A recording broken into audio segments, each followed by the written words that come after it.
We're live from New Delhi. You're watching DD India Live, India's voice to the world. I'm Lipakshi Khurana, coming up in the next 30 minutes. India's Prime Minister Modi en route to New Delhi after a successful three-nation tour to Nigeria, Brazil and Guyana.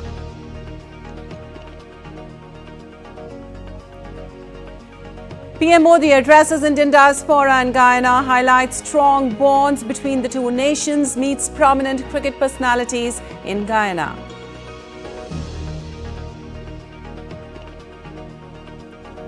PM Narendra Modi addresses Guyana's special parliament session, says this is not time for conflict, time to remove conditions that create conflicts. Russian President Putin says hit Ukraine with new mid-range hypersonic ballistic missile in warning to the West.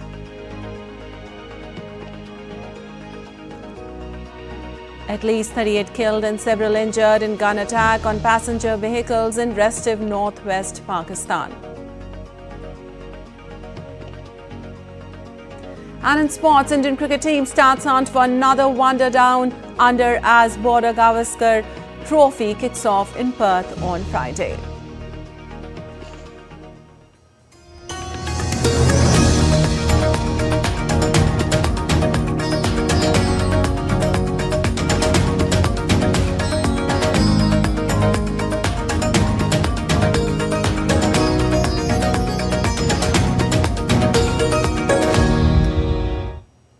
And on to the top story this hour. After a successful three-nation tour to Nigeria, Brazil and Guyana, India's Prime Minister Narendra Modi is en route to New Delhi. The Prime Minister was in Guyana on the final leg of his visit, announcing his departure from Guyana. The Ministry of External Affairs in a post on X said that a very warm and productive state visit of the Prime Minister to Guyana has concluded. During his visit, Prime Minister Modi addressed a community program in Guyana. He said that India and Guyana share a unique relationship which is based on shared heritage, culture and value. I have great memories of visiting your wonderful country over 2 decades ago. At that time, I held no official position. I came to Guyana as a traveler, full of curiosity. Now, I have returned for this land of many waters as the Prime Minister of India. A lot of things have changed between then and now. But the love and affection of my Guyanese brothers and sisters remains the same. My experience has reaffirmed you can take an Indian out of India, but you cannot take India out of an Indian. Well, Prime Minister Modi also spoke about the efforts being undertaken to make state-of-the-art infrastructure in the country. India is a global hub for e-commerce, AI, fintech, agriculture, technology, and more. We have reached Mars and the moon. From highways to highways, airways to railways, we are building state-of-the-art infrastructure. Well, Guyana's President Irfan Ali said India and Guyana are not just restricted to economy and trade.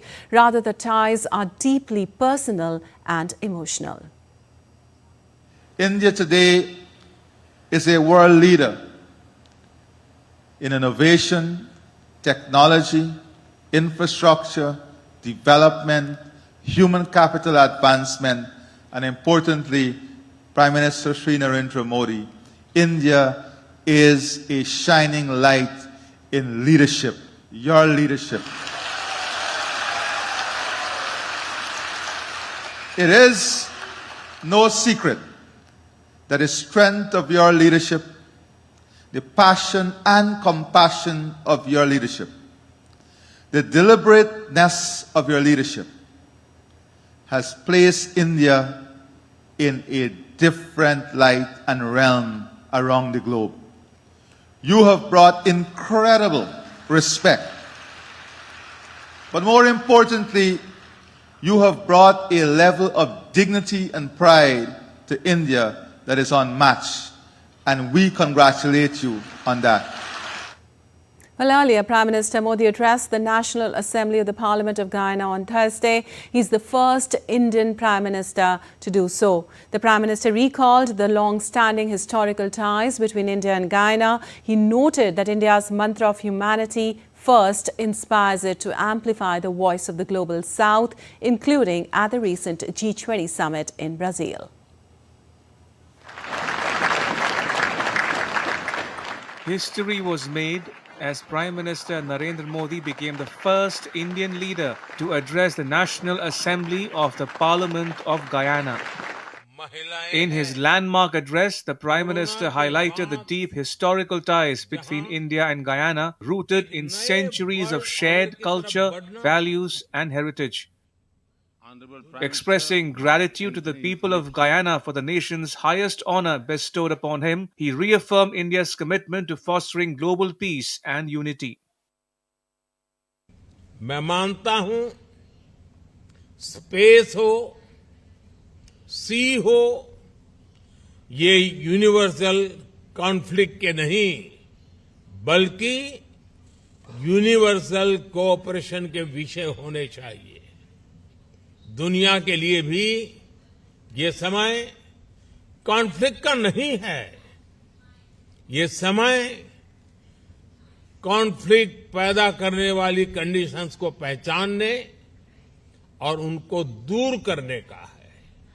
Prime Minister Modi emphasized the shared democratic principles and a human-centric vision that unite India and Guyana. He underscored India's guiding philosophy of humanity first, which drives its efforts to amplify the voice of the global South and create a more equitable world order. जहां एक नए world order की तरफ बढ़ना था, दुनिया दूसरी ही चीजों में उलझ गई। इन परिस्थितियों में आज विश्व के सामने आगे बढ़ने का सबसे मजबूत मंत्र है democracy first, humanity first. Highlighting India's commitment to democracy, the Prime Minister said that it is ingrained in the nation's DNA. He reiterated India's vision of serving as Vishwa Bandhu, a friend to the world, working towards uniting the global community irrespective of the size or stature of a nation.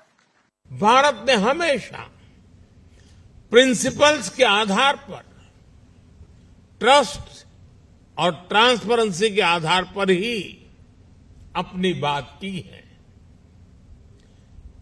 एक भी देश, एक भी reason पीछे रह गया तो हमारे ग्लोबल गोल्स कभी हासिल नहीं हो पाएंगे। तभी भारत कहता है every nation matters. Prime Minister Modi also encouraged greater collaboration between India and Guyana, particularly in education and innovation, to unlock the immense potential of the youth in both nations. Together, India and Guyana can pave the way for a brighter and more inclusive future. With Siddharth Bharadwaj in Guyana, Bureau Report, DD India. While Prime Minister Narendra Modi on Thursday paid tribute to Mahatma Gandhi during his two-day visit to Guyana. In Georgetown, Prime Minister Modi paid tributes to the Arya Samaj monument also. The Prime Minister also visited the Indian Arrival Monument at Monument Gardens and planted a sapling. Prime Minister Modi, who arrived in Guyana on the final leg of his three-nation visit, is the first Indian head of the state to visit the country in more than 50 years. Here's a report on Prime Minister Modi's engagement on the last day of his Guyana visit.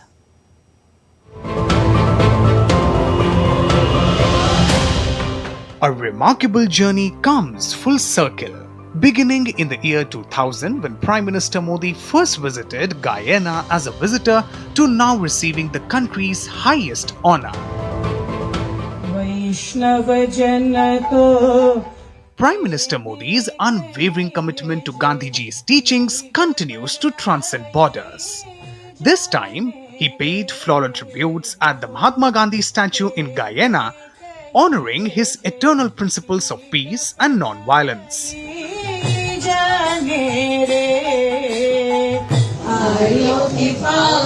Celebrating India's deep-rooted connections, Prime Minister Modi also paid floral tribute at the Arya Samaj monument. Unveiled in 2011, the monument commemorates 100 years of the Arya Samaj movement in Guyana. Paying homage to Indian heritage, Prime Minister Modi enjoyed a devotional song, even tried hand at one of the instruments.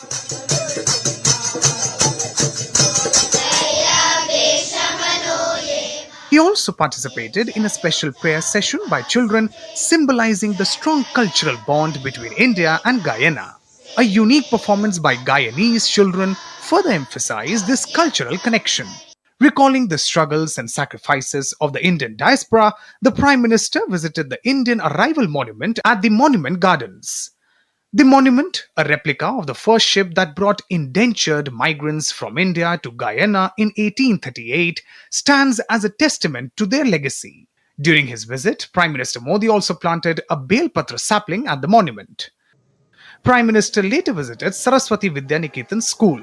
He praised Swami Aksharananda ji and his team for their efforts in instilling traditional Indian values and culture in the students, contributing to their holistic education. And that's not all. Prime Minister also interacted with prominent cricketers from Guyana and the Caribbean region. Bureau Report, DD, India.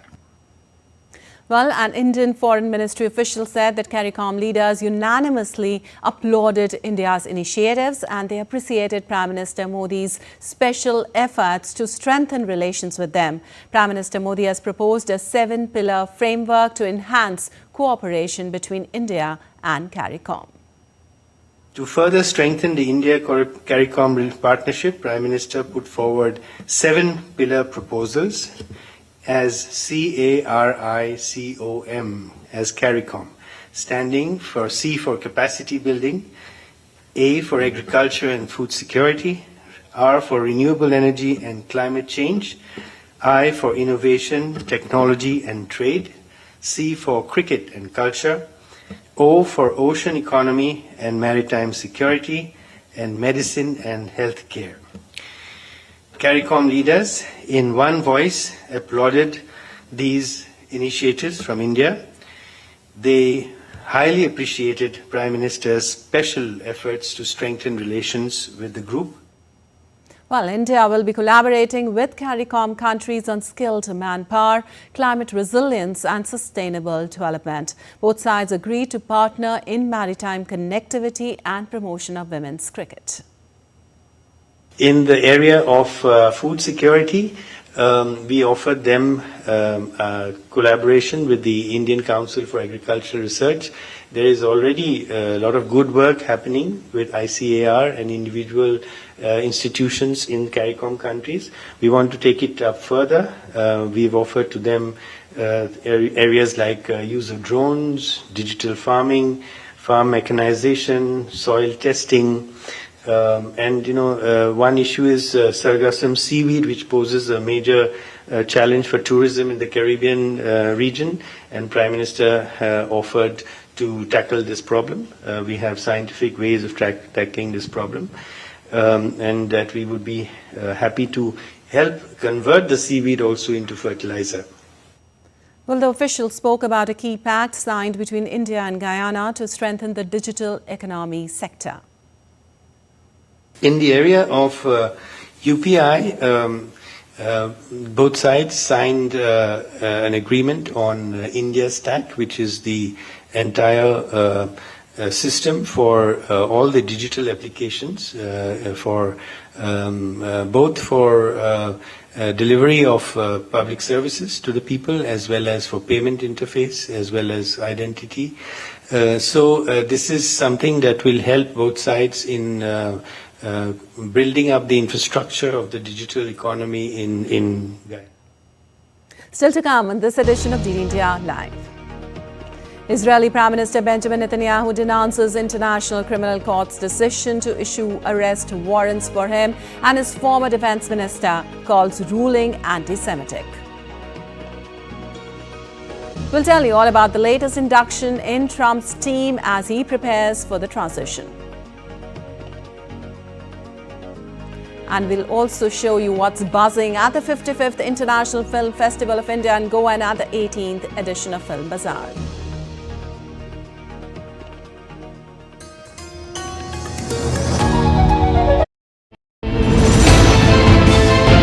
Geopolitics and trade deals. Economic challenges amid development.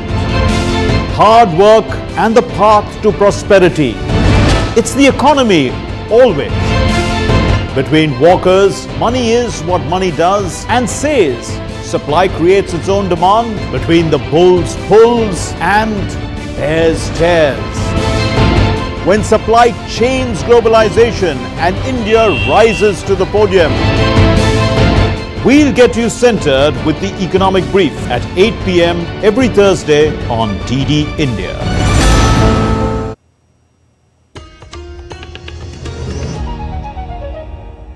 Welcome back. You're watching DD India Live. I'm Vipakshi Khurana, and moving on, Israeli Prime Minister Benjamin Netanyahu described the International Criminal Court as anti-Semitic on Thursday after it issued arrest warrants for him and his former defense minister. In a video statement, Netanyahu vowed that the warrant would not deter him from defending Israel.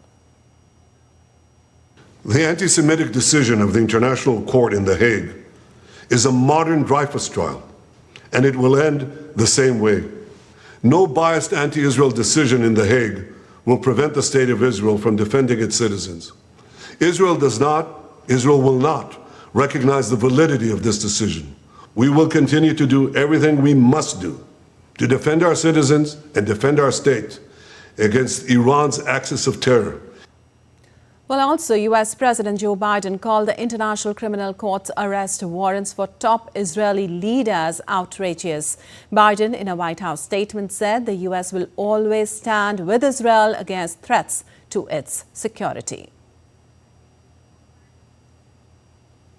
And moving on, the United States rejected a decision by the International Criminal Court to issue arrest warrants on Thursday for Israeli Prime Minister Benjamin Netanyahu and his former defense chief. White House Press Secretary Karine Jean-Pierre said in a regular briefing said the U.S. is discussing next steps with its partners, including Israel. Fundamentally reject the court's decision to issue arrest warrants for senior Israel officials. We remain deeply concerned by the prosecutor's rush to seek arrest warrants and the troubling process errors that led to this decision. The United States has been clear that the ICC does not have jurisdiction over this matter. And moving on, Russia fired a hypersonic intermediate-range ballistic missile at the city of Dnipro on Thursday in response to the US and UK allowing Kyiv to strike Russian territory with advanced Western weapons in a further escalation of the 33-month-old conflict. Russian President Vladimir Putin, in a televised address, said Moscow struck a Ukrainian military facility with a new ballistic missile known as Oreshnik and warned that more could follow. In response to the use of American and British long-range weapons, on November 21st of this year, the Russian armed forces launched a combined attack on one of the facilities of the Ukrainian defense industry complex. In combat conditions, one of the newest Russian medium-range missile systems was also tested. In this case, with the ballistic missile in non-nuclear hypersonic equipment. Our missileman called it Oreshnik. The test was successful. The goal of the launch was achieved. While Ukrainian President Volodymyr Zelensky on social media platform X said that the Russian strike on Ukraine with a new type of ballistic missile was a clear and severe escalation in the conflict and called for strong worldwide condemnation. He added this is a clear and severe escalation in the scale and brutality of the conflict, and the use of a ballistic missile against Ukraine today is yet more proof that Russia has no interest in peace.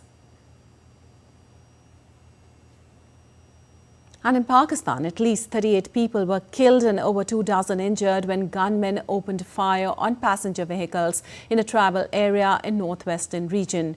No group claimed responsibility for the incident. Pakistan President Asif Ali Zardari and Prime Minister Shehbaz Sharif condemned the attack and called for swift punishment of those responsible. According to the officials, Thursday's attacks targeted 2 separate convoys of Shiite Muslims traveling in Kurram. Sunni and Shiite Muslim tribes have been engaged in intermittent fighting for several months in the mountainous Khyber Pakhtunkhwa province. And now, shifting focus to the United States, President-elect Donald Trump has named former Florida Attorney General Pam Bond as his new pick to run the Justice Department just hours after his other choice, Matt Gaetz, withdrew his name from consideration. Bondi is a longtime Trump ally and was one of his lawyers during his first impeachment trial when he was accused but not convicted.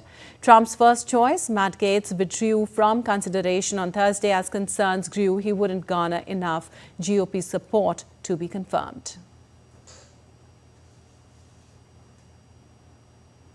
And in sports, the Indian team is all set to take on Australia in a 5-match test series starting from today at Perth's Optus Stadium. Indian side will be led by captain Jasprit Bumrah, and for the first time in the history of Border Gavaskar Trophy, 2 fast bowlers, Bumrah and Pat Cummins, are set to captain the sides. India's won the last 2 test series in Australia but enters this series after a surprising 0-3 loss at home to New Zealand. Historically, India has struggled down under, winning only 9 of the 52 tests played there, losing 30 and drawing 13. Notably, 4 of those victories came in the last 2 tours.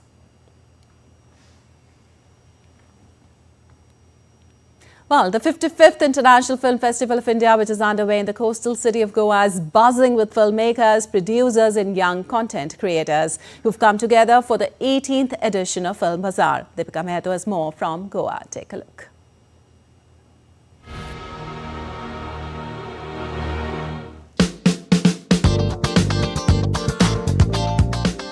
International Film Festival of India is not only a celebration of enthralling frames of hard work, joy and creativity in form of films, but it also caters as a platform with an opportunity to boost the business of cinema globally. With this aim, the 55th edition of IFFI launched the 18th edition of Film Bazaar. This unique initiative offers a B2B platform aimed at promoting the South Asian films to an international and national market. One of the prominent features of Film Bazaar is the viewing room, which is a paid platform provided to the filmmakers to individually promote their film to international film festivals and world sales agents along with the buyers. Carter Plisher, the organizer of Creative Minds of Tomorrow, shared his views on this unique initiative. We at Shorts TV have been working with the NFDC to put together a part of the Film Bazaar. And the part of the Film Bazaar that we do is the Creative Minds of Tomorrow. We work with the government to select the 100 best young filmmakers from across the country and to bring them here during the Film Bazaar and turn them loose to make 5 short films in 48 hours.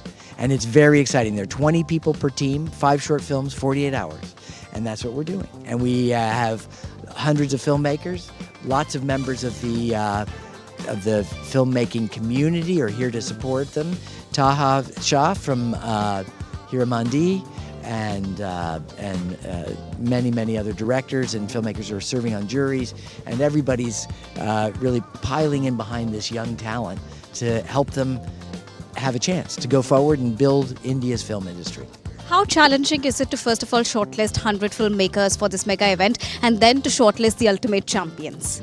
Well, so the first, it's 100 filmmakers. We get thousands of entries. It's very exciting. There are juries here in Delhi and in Mumbai go through all the filmmaker submissions and actually make the selections and the recommendations. And we help them in the final sets of selections. But it's a big task, and it takes several months. But it's a fun task, and it's amazing to see the amount of talent that applies. What sort of importance does it add when we talk about the international landscape of cinema and the kind of talent that you've personally been witnessing in this entire process?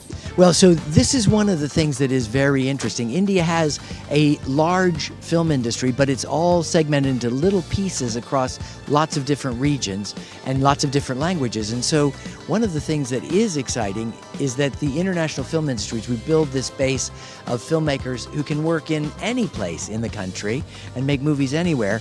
Is building really a sense in the international community that there's a much bigger base to hire from if they come here and make movies in India. Apart from that, the Film Bazaar also offers viewing room, which is a restricted zone that connects sellers with buyers from around the world. The buyers are vetted by the Film Bazaar team based on their profiles. The Film Bazaar recommends, lists, curates and highlights 27 projects consisting of 19 feature films, 3 mid-length films, 2 short films and 3 restored classic of the entire mix. The 55th edition of International Film Festival of India also witnessed the inauguration of the 18th edition of Film Bazaar, which is a B2B platform that bridges the gap between the country and the rest of the world, inviting many stakeholders along with competitors. Because at the 18th edition of Film Bazaar, you have also Creative Minds of Tomorrow that celebrates 100 young filmmakers who get onto the ground to get into a competition and compete with each other by making films in particular number of hours. The winners are decided at the venue itself, and the awards are honoured by the dignitaries and legends of Indian and foreign cinema. With so many events lined up, International Film Festival of India is always setting a new benchmark for global cinema. With camera person Alok, this is Deepika reporting for DD India from Goa.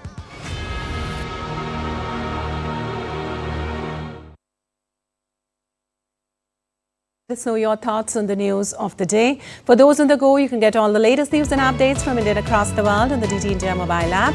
The app is available on both Android and iOS platforms. Scan the QR code on the screen to download now. Well, we'll be back with more news as it breaks here on DD India. I'm Nepakshi Khurana from all of us here in Delhi. Thanks for watching DD India Live.